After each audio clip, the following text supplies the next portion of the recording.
शलोम शलोम शलोम प्रभु यीशु मसीह नासरी के नाम में निरंतर जो हम पवित्र आत्मा के द्वारा जान रहे हैं कि परमेश्वर के वचन के वो मोती कितने खूबसूरत सुहाने तो हैं ही, पर उनमें कितनी तीव्रता है, कितनी सामर्थ्य है, कितनी शक्ति है, उसकी पहचान पवित्र आत्मा लगातार हमें कराते जा रहे हैं कि हमारी जो लालसा आत्मिक उन्नति के लिए है, विश्वास की मजबूती के लिए है।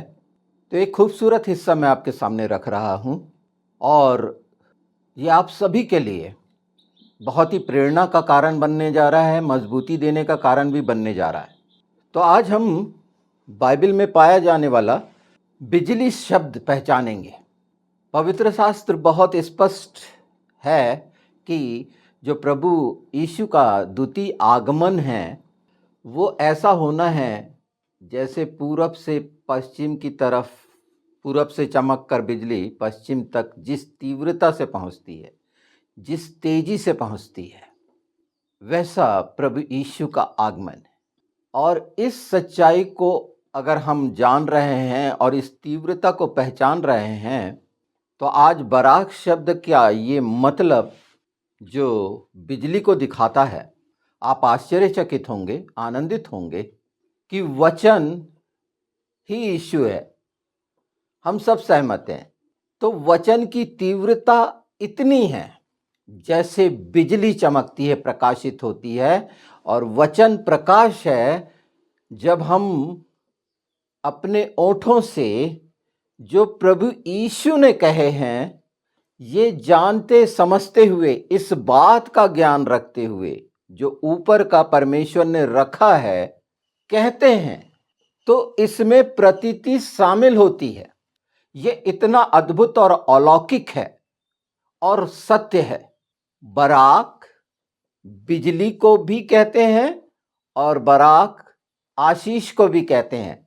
बराक हवा बशेम अदोनाई एलोहेनु। प्रभु यीशु ने बड़ा स्पष्ट कहे अपने वचन में कि मैं उस शैतान को बिजली की तरह गिरते हुए देखता हूं। ये बात याद रखिए, कितनी शीघ्रता से वचन की सामर्थ्य देखिए कि उसी क्षण तीव्रता प्रभु यीशु ने जो इस्तेमाल किए कि हम समझें कि उसके कार्य में देर नहीं है।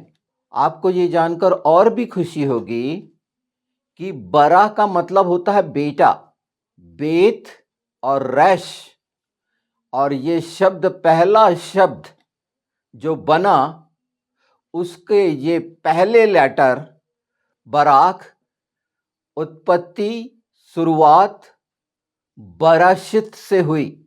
रीशित बरा, बराशित से हुई, बेटे से हुई, और बेटे का प्रकाश, बेटे की बिजली, बेटे की आशीष।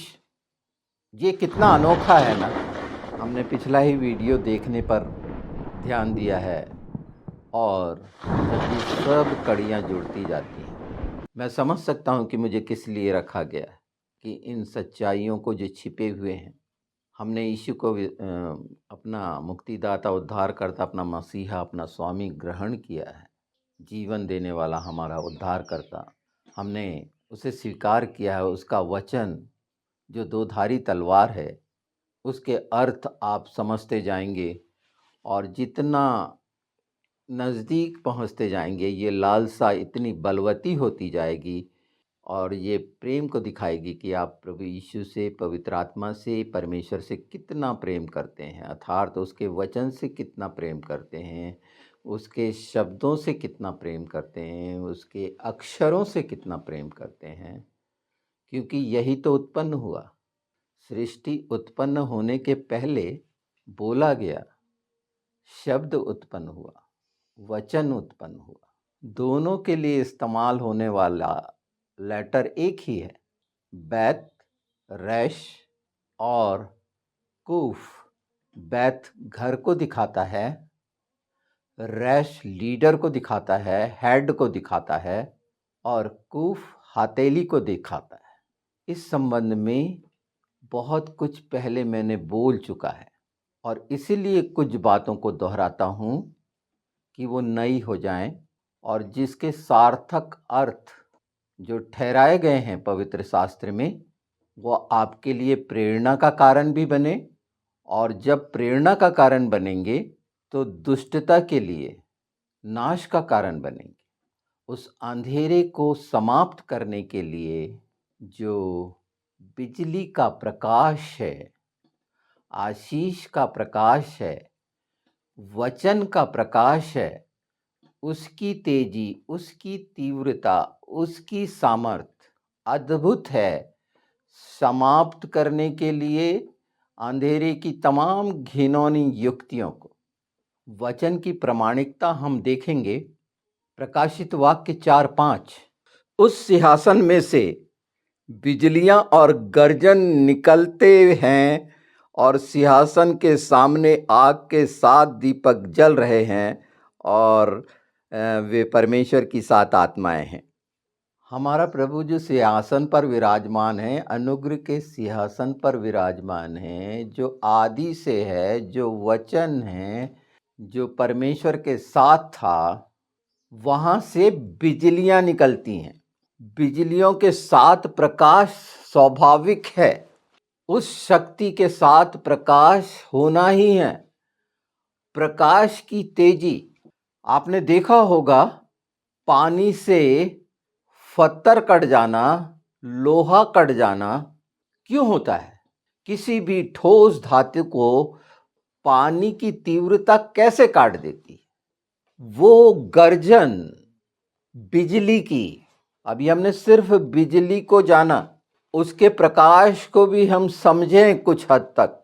गर्जन के पुत्र 7 गर्जन मेरे एपिसोड्स में, वीडियोस में मिलेंगे, पर हाँ, मैं चाहता हूँ दोबारा इसको आगे बढ़ाऊं और जैसे ही वक्त मिलेगा इस पर बिल्कुल मैं काम करूँगा। तो देखिए वो सिंहासन जहाँ पर वो बैठता है, जहाँ देखा गया स्तिफनास के द्वारा, यूहन्ना के द्वारा, वहाँ से क्या निकलता है? अर्थात जहाँ वचन बैठा हो वहाँ से वचन ही निकलेगा, और वचन ही बिजली है, वचन ही प्रकाश है, वचन ही गर्जन है। ये मोतियाँ हमें मिले हैं, विश्वासियों को मिले हैं। जब इसकी गहरी समझ होगी, हमें इसको हम पहचानेंगे, देखेंगे, जानेंगे, समझेंगे पवित्र आत्मा के द्वारा, तो इस भयावता और महिमा को पहचानेंगे कि महिमा क्या होती है। सिर्फ महिमा साधारण शब्द बोल देने से कि तेरी महिमा हो, तेरी महिमा करता, महिमा को पहचानना ही नहीं, और पहचाना जाए और उसके बाद बोला जाए तो उसका अर्थ कितना अद्वितीय हो जाएगा। तमाम प्रचुरता है इसमें, भरपूरी है। इसे ग्रहण करने की इच्छा बदल देगी सब, इतनी तीव्रता है। आज जैसे इस टेक्नोलॉजी के युग में, इंटरनेट के समय में, कितनी संदेश कितनी तेजी से पहुंच जाते हैं, उससे कहीं ज़्यादा तेज। उसको प्रकाश वर्ष में देखा गया है ना, उस स्पीड को जो नापा जाता है प्रकाश वर्ष की। जब दूसरे ग्रहों पर जाया जाता है तो दूरी को पहचानी भी जाती है प्रकाश वर्ष से। उस तेजी से जाना संभव हुआ क्या? बहुत सी बातें मैंने ऐसी कही हैं जो आज पूरी होते हुए मैं सुन रहा हूँ। जब ऐसी गवाहियों का समय आएगा तो वो प्रमाण जो लिखे हुए मेरे पास हैं और कब कही गई थी, और आज वो जो उनके आविष्कार हुए, इन्वेंशन हुए हैं, उस लोगों ने उसको प्राप्त कर लिया है। पर अभी बिजली की तेजी और आत्मिक उन्नति हमारे मन, प्राण, आत्मा की शक्ति से ग्रहण करके आत्मा के काम जो हमारे बल से नहीं होंगे, हमारी शक्ति से नहीं होंगे, वो आत्मा के द्वारा इसीलिए पूरे हैं क्योंकि वचन आत्मा है और वचन आत्मा में महिमा है। प्रखरता है, भयावहता है, तीव्रता है, सामर्थ्य है, शक्ति है, बल है, वो सब उससे, प्रभु के वचन से, प्रभु के प्रकाश से, प्रभु की बिजली से कोई और चीज ताकतवर हो सकती है क्या? इतनी तेजी है। शैतान कैसा देख रहे हैं, प्रभु बता रहे हैं कि वो बिजली की तेजी से गिरता है। अपने जीवन से यीशु के नाम में हम समय के पाबंद होकर, परेशान होकर कि कब होगा, नहीं, उसी क्षण उतनी ही तेजी से। आप आश्चर्यचकित होंगे, क्योंकि यह वचन की सच्चाई, यीशु ने ऐमें ही ये नहीं कह दिए कि मार्ग, सत्य और जीवन मैं ही हूं। इन सच्चाइयों को जानना और स्वतंत्र होना उन बंधनों से जहां हमारी दृष्टि नहीं जाती, ध्यान नहीं जाता, तो आशीष जो समानता में रखी गई, सब प्रकार की आशीष पवित्र आत्मा के द्वारा इतना सरल भोजन, वचन का स्वर्गीय भोजन हमारे सामने, उसकी मेज पर हम प्रभु की मेज से पा रहे हैं, अनुग्रह की मेज से पा रहे हैं ये भोजन। और इसमें हमको संकोच करने की जरूरत इसीलिए नहीं है कि हमने बहुत बड़ा काम किया है। इस संसार में होते हुए, संसार के सरदार को शर्मिंदा करते हुए, निर्बल होते हुए, हर बात में कमजोर होते हुए भी, राई के दाने के बराबर विश्वास नहीं होते हुए भी हमने प्रभु यीशु को स्वीकार किया है, अपना मुक्तिदाता माना है, अपने पापों को माना है, अर्थात वो घृणित शैतान को लज्जित किया है, जिसके कितने घिनौने काम हैं कि मनुष्य अगर नहीं जानता तो कितना निर्लज्ज हो जाता है। लूटने के लिए, झूठ बोलने के लिए, चोरी करने के लिए वो नहीं चूकता। मान लीजिए बुजुर्गों के साथ जो 60-70 साल के हो गए हैं, उनके पास कौन रहता है? वो अकेले होते हैं, सब छोड़ देते हैं उनको, और अगर उनके पास धन दौलत ना हो तो घर से निकाल देते हैं। और संसार में ऐसे भी लुटेरे हैं कि सब कुछ लूट लेते हैं। अगर उनके पेंशनर हैं या कुछ हैं तो उनके अकाउंटों को खाली कर देते हैं। मनुष्य कितना घृणित है। वो व्यक्ति जो 60 साल पार कर चुका होता है, एक बच्चा हो जाता है, बच्चे को लूटना कैसा, ये उचित है? ये क्यों होता है? इन्हीं बातों के कारण कि शैतान इतने गंदे गंदे काम मनुष्य से कराता है या कर चुके होते हैं और प्रायश्चित करते हैं।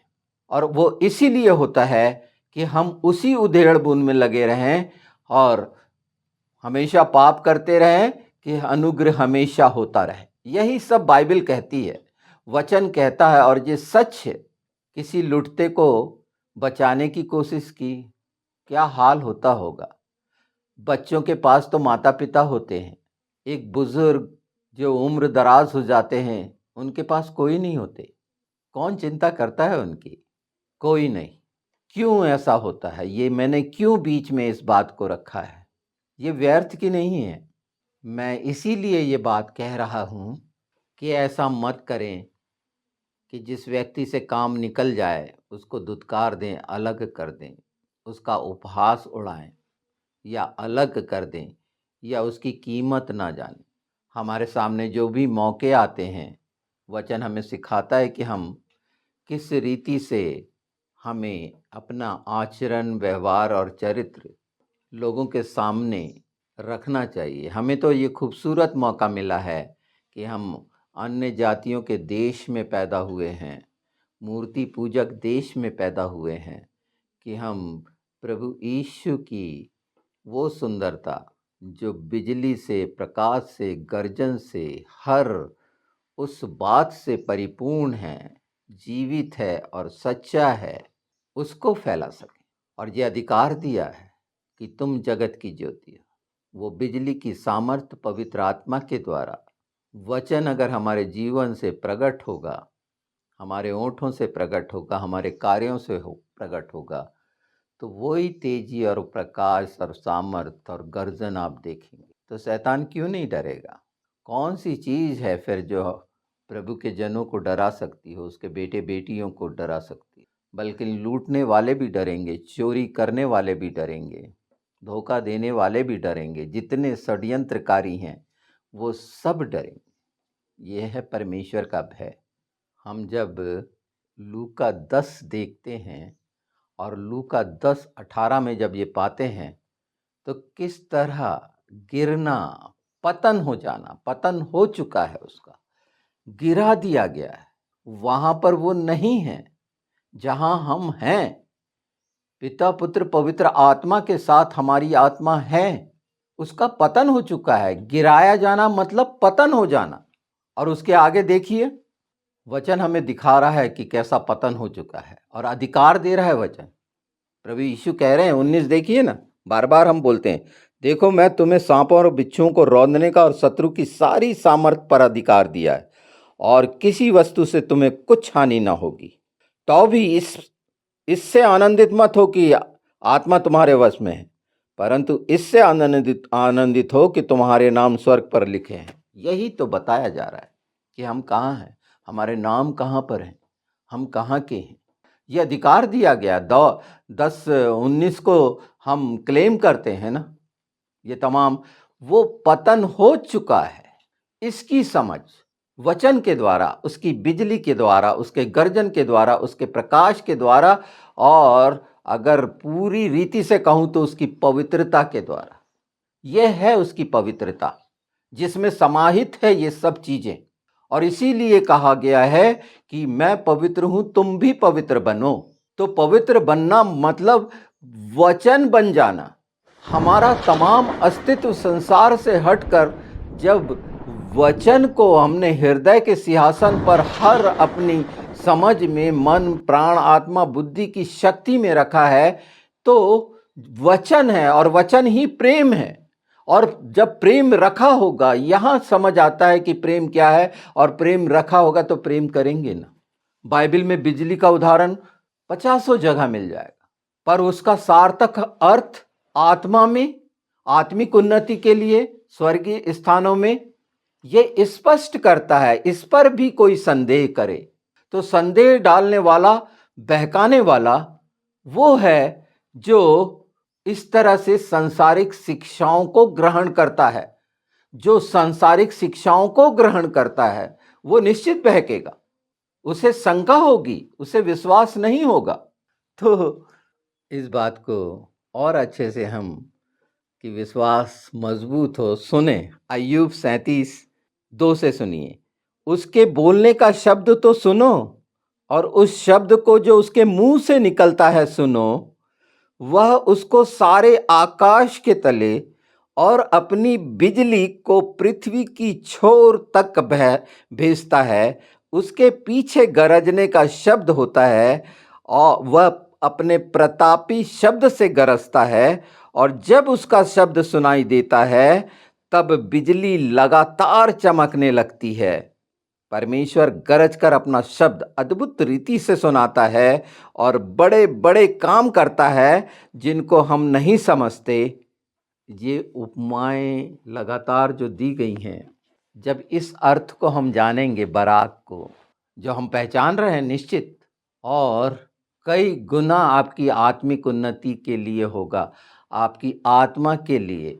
और फिर आत्मा जब ये स्वाद चख लेगी तो फिर वचन का आप बेहतर और बेहतर भोजन लेंगे।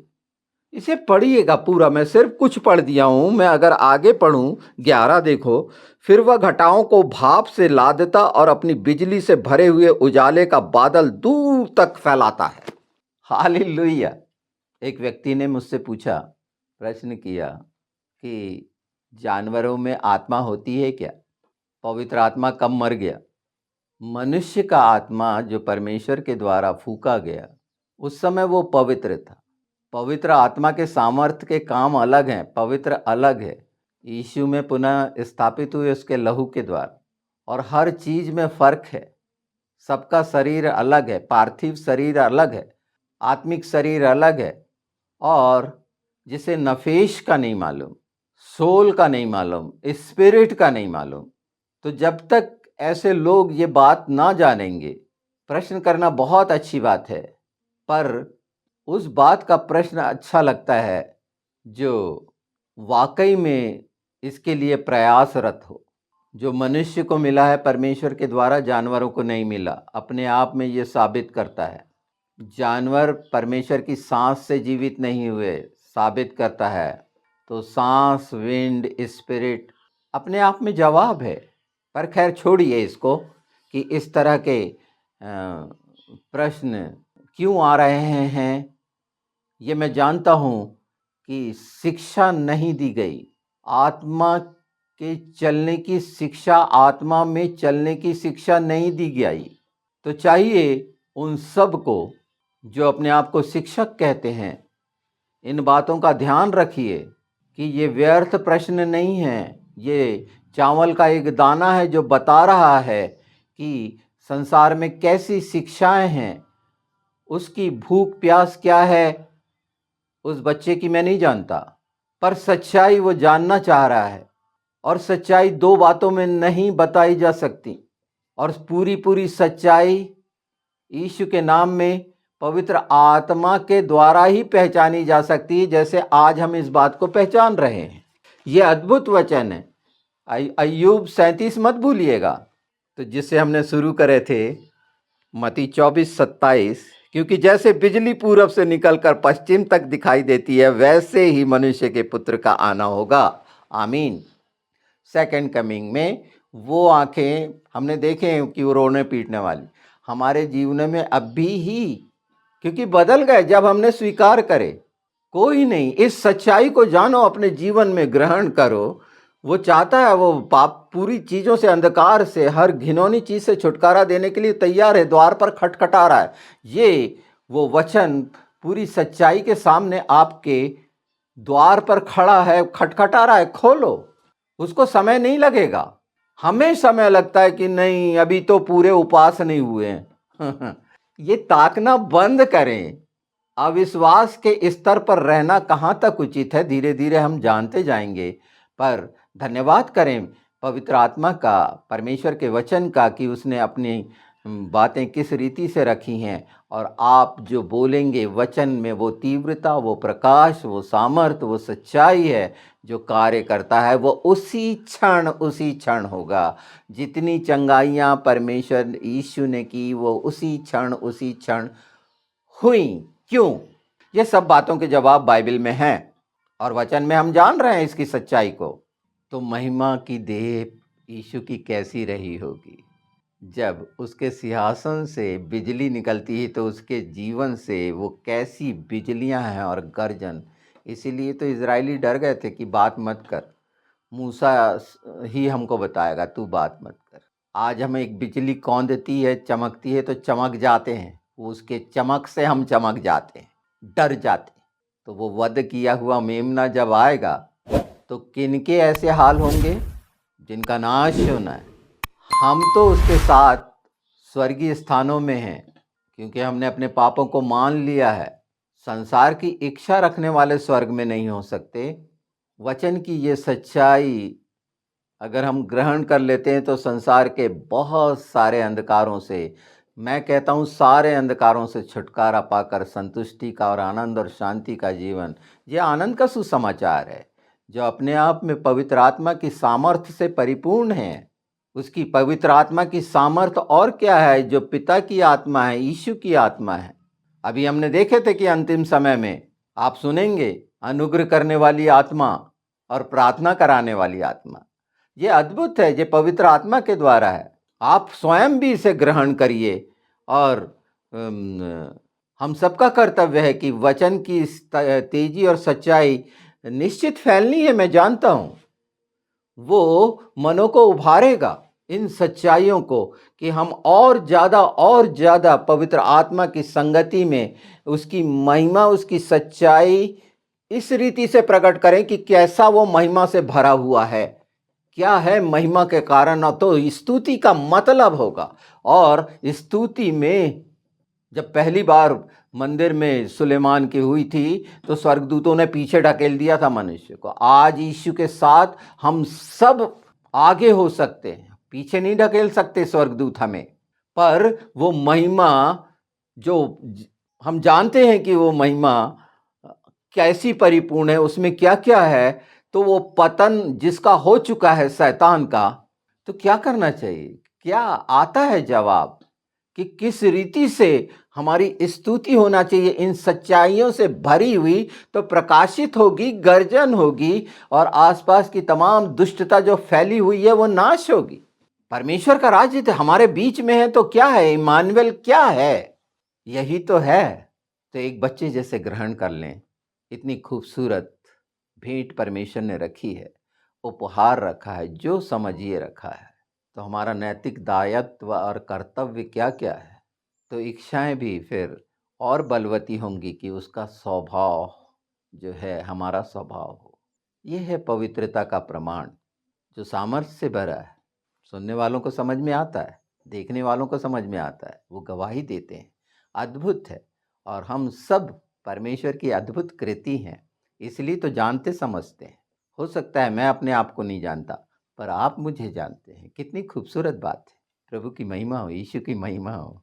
और आज के वचन अनुग्रह के द्वारा जो दीदारी होना है, बहुत कुछ बदलना है, क्योंकि समय नज़दीक है।